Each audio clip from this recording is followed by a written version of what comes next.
At first, the woman thought it was just a rather large mound, but she walked in and realized it was a footprint. A footprint several times larger than she was. What on earth could have left such large footprints? According to the recollection of the two old men, in the evening their dog was outside growling non-stop. Thought it was the dog saw a stranger, so they didn't care at dinner. Suddenly there was a shaking in the house. They thought it was a landslide. They didn't bother to check the situation and immediately hid in the basement. Just hid in the whole house as if encountered an earthquake was violently impacted.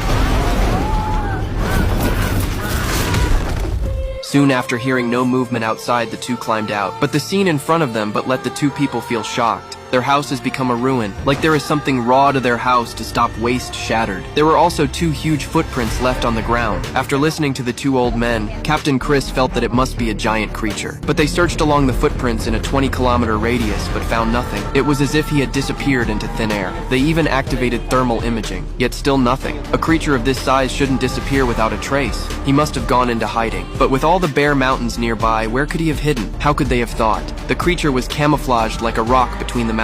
To find the creature, Katie, they found a professor of archaeology. He had studied these giant creatures over 10 years ago, but everyone thought he was nuts and put him in a mental institution for a while, until today when they found some more clues about the giant monsters. It was only now that they realized that what the professor had said was not empty talk. They took the professor to the place where the troll disappeared, with years of experience in dealing with nature. As soon as the professor came here, he smelled something unusual in the odor of the soil here. Katie saw that the professor seemed to have discovered something. She hurriedly followed. The professor compared the map he left behind more than 10 years ago. He found that the landforms here were all wrong. There was also an inexplicable extra mountain. Just when the two wanted to compare the map in more detail, the mountain behind them suddenly opened an eye. Katie seemed to sense something, turned her head to look behind her. It was found that a huge eye was staring at them.